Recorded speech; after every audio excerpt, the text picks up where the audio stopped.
Topic है guys angle and lines part 4। आज मैं एंगल्स एंड लाइंस का पार्ट 4 पढ़ाऊंगी। पार्ट 3 मैंने अपनी प्रीवियस वीडियो में पढ़ा दिया है। अगर कोई मेरे चैनल पे न्यू हो और जिसने नहीं देखा है, क्योंकि जितना भी एंगल्स और लाइंस का बेसिक था वो सारा उन 3 पार्ट्स में मैंने उसको डिवाइड करके पढ़ाया था। तो गाइस अगर आपको वो पार्ट देखने हैं तो मैं ऊपर लिंक शेयर कर देती हूँ। अगर आप उन पार्ट्स को देखेंगे तो आपको एंगल एंड लाइंस का बेसिक भी क्लियर हो जाएगा, तभी आपको ये क्वेश्चन समझ में आएंगे। ठीक है गाइस, तो एंगल एंड लाइंस एक बहुत इंपॉर्टेंट टॉपिक होता है किसी भी कॉम्पिटिटिव एग्जाम या किसी भी क्लास के लिए। तो इसको बहुत अच्छे से समझने के लिए हम इसको पूरा बेसिक से देखेंगे, इसलिए आपको चारों पार्ट देखने चाहिए। तो hello guys, welcome back to my channel brainly math by Priyanka. आज का टॉपिक मेरा है एंगल एंड लाइंस। मैं वही टॉपिक कंटिन्यू कर रही हूँ। ठीक है गाइस, तो आज मैं लेके आई हूँ word problems. Angle and line के ऊपर क्या क्या क्वेश्चंस बनते हैं, किस किस तरीके के क्वेश्चंस आते हैं, वो सारे मैं इस पार्ट्स में क्लियर करूंगी। तो गाइस बने रहे लास्ट तक। फर्स्ट क्वेश्चन हमने लिया हुआ है classify angles its pair of complementary और सप्लीमेंट्री। कॉम्प्लीमेंट्री और सप्लीमेंट्री क्या होते हैं एंगल्स, वो पार्ट 3 में मैंने क्लियर करा था आपको। तो कॉम्प्लीमेंट्री एंगल और सप्लीमेंट्री एंगल में से ये दो क्वेश्चंस में लेके आई हूँ कि ये डिसाइड करना है कि कौन से एंगल्स के पेयर कॉम्प्लीमेंट्री में जा रहे हैं और कौन से सप्लीमेंट्री पेयर बोले जाते हैं एंगल के। ठीक है गाइस, तो हम इस तरह कैसे करेंगे, मैंने आपको बताया था कि जब भी हम कॉम्प्लीमेंट्री लेते हैं एंगल, ठीक है, तो कॉम्प्लीमेंट्री एंगल का मतलब क्या होता है, पेयर क्या होते हैं कॉम्प्लीमेंट्री, कि वो दो एंगल्स के पेयर जिनका प्लस क्या होता है 90 डिग्री होता है। ठीक है, तो वो एंगल्स के पेयर क्या बोले जाते हैं कॉम्प्लीमेंट्री। और मैं दोबारा से रिवाइज कर देती हूँ। और सप्लीमेंट्री क्या होती है, सप्लीमेंट्री एंगल्स पेयर होती हैं जिनका 180 डिग्री आता है। जिनका प्लस करेंगे उन एंगल्स का तो 180 डिग्री आएगा, that is supplementary angles pair बोले जाते हैं। ठीक है, तो इसमें हम सबसे पहले क्या देखेंगे कि 170 पहले में दिया हुआ है 170 डिग्री एंड 10 डिग्री। तो हम इसका किस तरीके से देखते हैं, एंगल एक इसको मान लिया है और एंगल सेकंड इसको मान लिया है। ठीक है, तो हम जानते हैं कैसे करके करेंगे। जो प्लस करेंगे एंगल 1 और एंगल 2 का प्लस क्या आ रहा है वो चेक करेंगे। ठीक है, तो एंगल 1 क्या हुआ 170 डिग्री और एंगल 2 क्या है 10 डिग्री, तो क्या आ रहा है 180 डिग्री आ रहा है। यानी कि एंगल 1 और एंगल 2 का प्लस आ रहा है 180 डिग्री। तो this pair of angle is supplementary pair.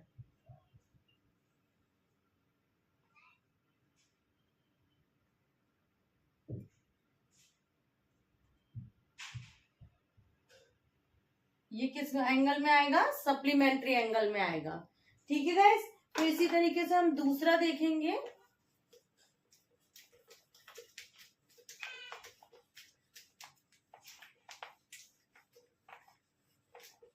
दूसरा हम देखते हैं 55 डिग्री एंड 35 डिग्री। ये दूसरा क्वेश्चन है। तो ये हम कैसे देखेंगे, इसको एंगल 1 मानेंगे, इसको एंगल 2 मानेंगे। एंगल 1 प्लस एंगल 2 क्या आएगा 55 डिग्री और 35 डिग्री को अगर हम प्लस करते हैं तो क्या आ रहा है, ये आ रहा है 90 डिग्री। तो 90 डिग्री अगर ये आ रहा है तो ये कंडीशन किसको फुलफिल करेगी कि दीज एंगल्स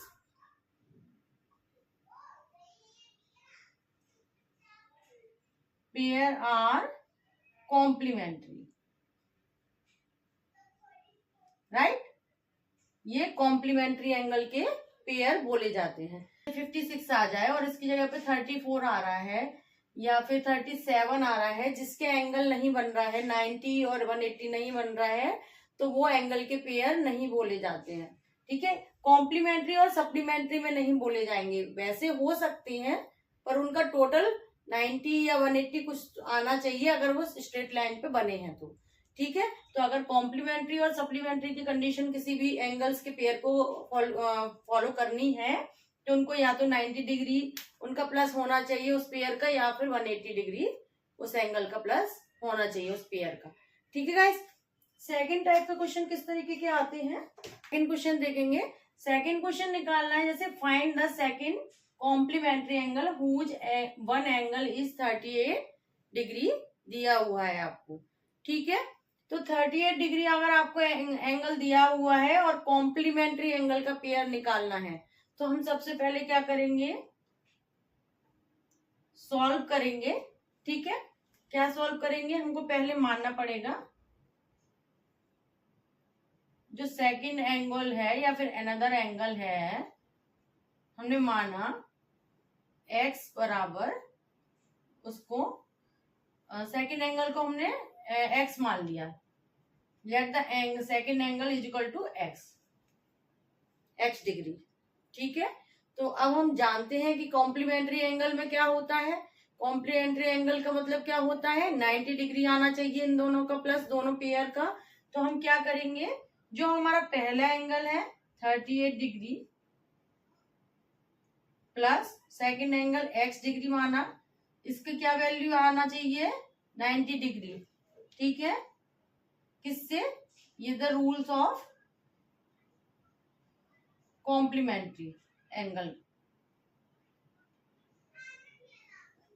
ठीक है, कॉम्प्लीमेंट्री एंगल का जो रूल था कि दोनों जो उसके पेयर होते हैं तो उन दोनों का प्लस 90 डिग्री आना चाहिए।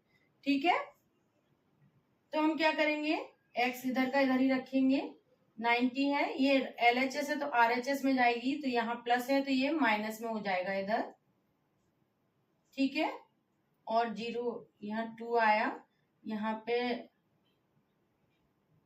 यानी कि 52 डिग्री हमारा आंसर आ गया। तो ये जो एंगल है सेकंड एंगल आ गया।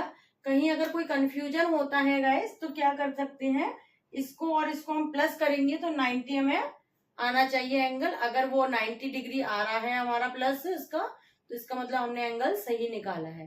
ठीक है, ये एक ट्रिक होती है, साथ साथ में हम चेक भी कर सकते हैं इसको। ठीक है, तो ये तो मेरा सेकंड वाला क्वेश्चन हुआ। थर्ड क्या है, अगर कहीं कोई प्रॉब्लम होती है या कंफ्यूजन है तो आप मुझे कमेंट करके पूछ सकते हैं। वीडियो अगर अच्छी लगती है तो लाइक और शेयर करना ना भूलें।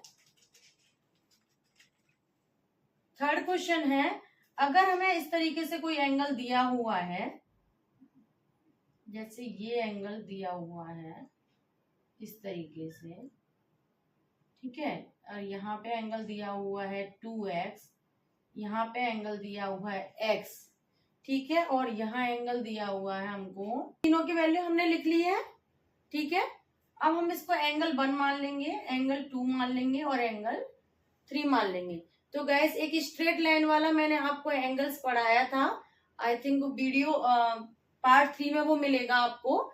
तो स्ट्रेट लाइन की पॉलिसी क्या होती है, स्ट्रेट लाइन एंगल की पॉलिसी ये होती है कि जब भी स्ट्रेट लाइन में एंगल बनते हैं, चाहे वो 2 हो, 3 हो, 4 हो, कितने भी एंगल हो, अगर एक स्ट्रेट लाइन पे बने हैं तो उनका प्लस ऑलवेज इज 180 आता है। ठीक है, तो आप क्या करेंगे, एंगल 1, एंगल 2 और angle 3 is equal to 180 degree. ठीक है, कहां से आया ये रूल, जो स्ट्रेट लाइन का रूल होता है वहां से। ठीक है, straight line of angle. Angle 1 की वैल्यू क्या है, x है, 2 की वैल्यू क्या है, 2x माइनस 10 है, और यहाँ की वैल्यू क्या है, 2x है, 180 डिग्री।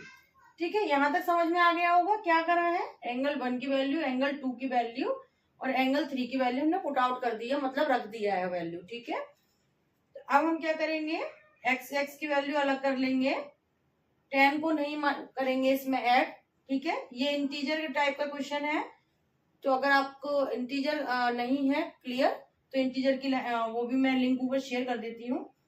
ठीक है, तो 5x हमने x की वैल्यू बना दी, और ये जो माइनस है वो इधर चला जाएगा, तो 180 प्लस 10 आ जाएगा यहाँ पे, तो 5x इज इक्वल टू 190 हो जाएगा यहाँ पे।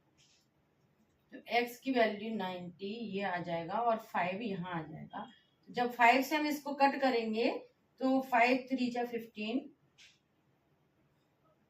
और 38 डिग्री हमारा एंगल की वैल्यू आ जाएगी। ठीक है, तो हमसे सिर्फ x की वैल्यू पूछी थी, तो x बराबर क्या आ जाएगा, 38 डिग्री आ जाएगा। अगर ये पूछा जाता है कि तीनों एंगल्स की वैल्यू क्या है, तो हम x की वैल्यू को हर एंगल की वैल्यू में रखते और उसकी वैल्यू हम निकालते। ठीक है, तो दोनों तरह से क्वेश्चन पूछा जा सकता है कि find the value of x, ये भी पूछ सकते हैं, और find the value of 3 angles, तीनों की वैल्यू आप मुझे बताइए, तो ये भी वो क्वेश्चन पूछ सकते हैं। ठीक है, तो 2 टाइप के क्वेश्चन इसमें बनते हैं, दोनों तरह के क्वेश्चन मैंने समझा दिया है। होप सो आपको इसमें समझ में आया हो। कहीं भी गाइस मैं बार बार यही बोलती हूँ, कहीं कोई कंफ्यूजन हो तो आप मुझे कमेंट करके पूछ सकते हैं।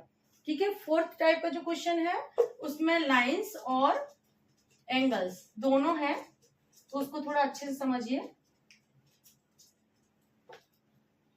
मैं इसी टाइप के टॉपिक्स पे वीडियो बनाती हूँ।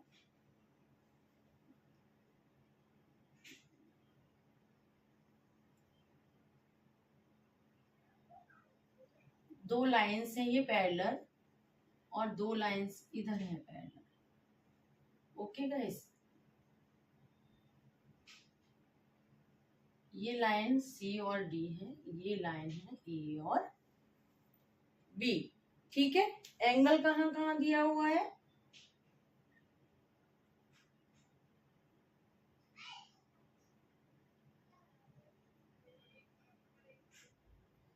यहाँ पे बन रहा है 2, और यहाँ बन रहा है 3, और ये बन रहा है 6, और सिर्फ इस एंगल की वैल्यू हमको पता है। ठीक है गाइस, ये एक तरीके से क्वेश्चन है।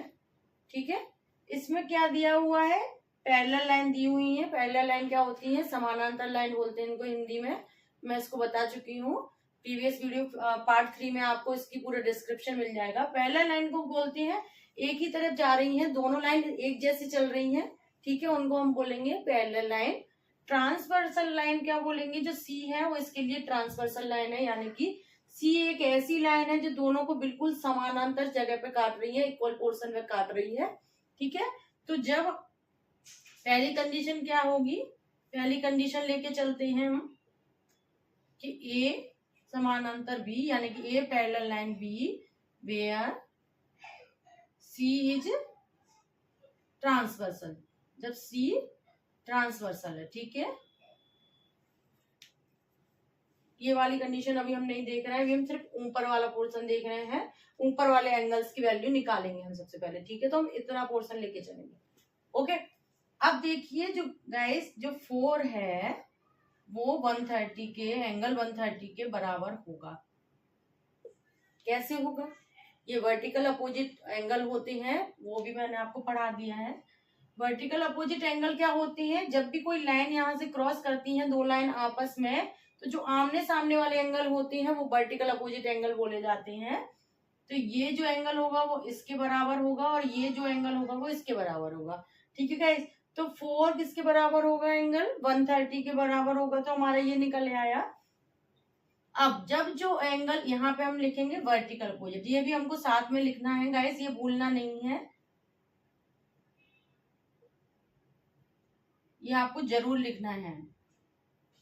ओके, अब जब भी कोई ट्रांसवर्सल लाइन होती है, 2 पैरेलल लाइंस को इक्वली अगर वो कट कर रही है, ठीक है, तो जब वो एक ही साइड ये एंगल बना रही है, सेम जितने भी एंगल बनाएगी वो एक साइड, इसी साइड वाले जो एंगल बनाएगी वो भी हमेशा इक्वल होंगे। ये एंगल किसके बराबर होगा, हमेशा इस लाइन के, यानी कि जो इस लाइन पे इधर साइड एंगल बना है वो इस लाइन के इधर साइड वाले एंगल के बराबर होगा, और इस लाइन पे इधर वाला एंगल जो बना है वो इधर वाले के बराबर होगा। ठीक है गाइस, तो ये याद रखिएगा। तो यानी कि 4 एंगल किसके बराबर होगा, 4 बराबर किसके होगा, एंगल 5 के। ठीक है, तो दोनों की वैल्यू हमको मिल गई। अब ये कहां से बनेगा, जो ट्रांसवर्सल रूल के, ये दोनों इससे बराबर हो गए, यानी कि 4 एंगल और एंगल 5 दोनों की वैल्यू हमको पता पड़ गई। अब क्या करेंगे हम, अब हमको पता करनी है ये वाली वैल्यू, तो हमको 5 की पता पड़ गई। ठीक है, तो जब भी हम एक स्ट्रेट लाइन पे कोई एंगल बनाते हैं, तो गैस ये मैंने समझाया था आपको कि angle 1 plus angle 5 is equal to क्या होगा, 180 डिग्री, जो स्ट्रेट लाइन की इसको आप नोट कर दीजिए क्योंकि ये पूरा एक में नहीं बनेगा, ठीक है। एंगल 1 की वैल्यू अभी हमको नहीं पता, तो हम एंगल 1 को एंगल 1 मान लेंगे। एंगल 5 की पता है 130, ये 180 हो गया, तो एंगल 1 की वैल्यू क्या आ गई, 50 आ गई, क्योंकि 130 जब हम इधर लेके आएंगे तो 180 माइनस 130 करेंगे तो 50 आ जाएगी, ठीक है। हमारे पास 3 वैल्यू हो गई, किस किस की हो गई, एंगल 1 की वैल्यू हम यहाँ 50 लिख देंगे डिग्री, एंगल 5 की हमारे पास आ गई 130 और एंगल 4 की भी आ गई 130, तीनों की वैल्यू हमारे पास आ गई। अब हमको नीचे वाले तीनों की वैल्यू निकालनी है, कैसे निकालेंगे गाइस,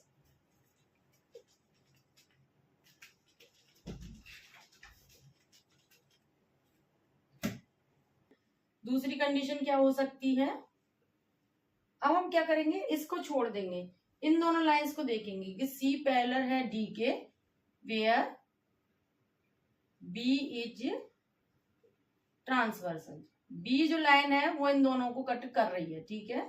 वो कंडीशन देखेंगे, ये ए हटा देंगे, ये दोनों लाइन पैरेलल है और ये लाइन इसको कट कर रही है, ठीक है गाइस। तो जब भी कोई एक लाइन कट करती है तो उस पे जितने भी ये एंगल बन रहे हैं ना, इस तरीके से, क्योंकि ये इस लाइन पे और इस लाइन पे बन रहा है और सेम कंडीशन में सेम डायरेक्शन में बन रहे हैं, तो इन एंगल्स को बोलते हैं करस्पॉन्डिंग लाइन एंगल, ठीक है। करस्पॉन्डिंग मतलब एक ही लाइन पे एक ही दिशा में बनने वाले एंगल्स को बोलते हैं करस्पॉन्डिंग एंगल। तो जो एंगल 1 इज इक्वल टू क्या हो जाएगा, एंगल 6 और एंगल इसकी वैल्यू क्या हो जाएगी, 50 डिग्री हो जाएगी, कहां से, जो करस्पॉन्डिंग लाइन एंगल से, ठीक है। ओके गाइस, अब हमारे पास क्या क्या वैल्यू आ गई, 6 की वैल्यू भी आ गई 50 डिग्री, ठीक है।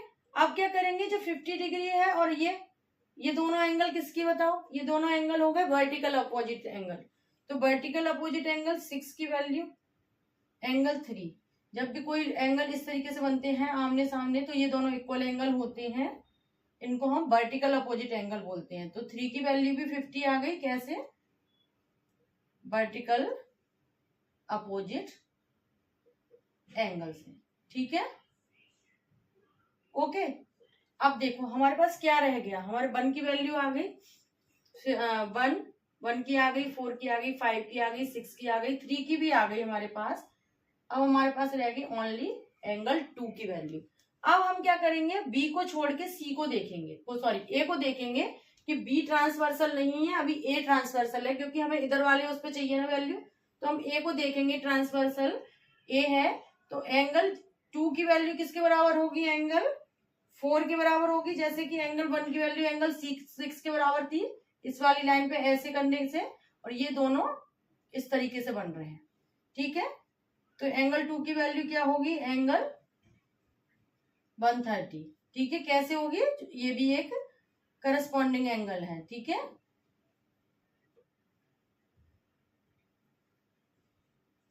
ठीक है गाइस, तो हमारे पास सारी वैल्यू आ गई, एंगल 1 से लेके एंगल 6 तक की वैल्यू निकालनी थी इस क्वेश्चन में, तो सभी तरीके की मैंने वैल्यू निकाली है। इस क्वेश्चन को करने के लिए आपको इस एंगल की प्रॉपर्टी बहुत अच्छे से याद होनी चाहिए, तभी जाके आप इस तरीके के एंगल्स के क्वेश्चन कर सकते हो। और मैथ में मैं हमेशा आपसे बोलती हूँ कि मैथ को रिवीजन चाहिए होता है, आप मैथ को बार बार जितनी बार रिवाइज करेंगे, जितनी बार नोट डाउन करके उसका प्रैक्टिस करेंगे, उतना अच्छा आपका मैथ हो जाएगा। तो आप उसको प्रैक्टिस करते रहिएगा, ठीक है। और इस तरीके के क्वेश्चन के लिए आप मेरे जो corresponding angle, vertical opposite angle, ये सारा मैंने अपनी प्रीवियस वीडियो में समझाया है, तो अगर कहीं इससे रिलेटेड कोई प्रॉब्लम है, कंसेप्ट से रिलेटेड, तो आप मेरी प्रीवियस वीडियो भी देख सकते हैं, मैंने लिंक ऊपर स्टार्टिंग में शेयर कर दी है, तीनों वीडियो मैंने प्रीवियस बनाई है इससे रिलेटेड, तो आप उसको भी जाके चेकआउट कर सकते हैं। अगर मेरे चैनल पर न्यू हो तो सब्सक्राइब करना ना भूलें, और अगर वीडियो अच्छी लगती है तो लाइक और शेयर करना ना भूलें। आप मेरे चैनल को फेसबुक और इंस्टाग्राम पे फॉलो भी कर सकते हैं। मिलते हैं नेक्स्ट वीडियो में, तब तक के लिए बाय बाय।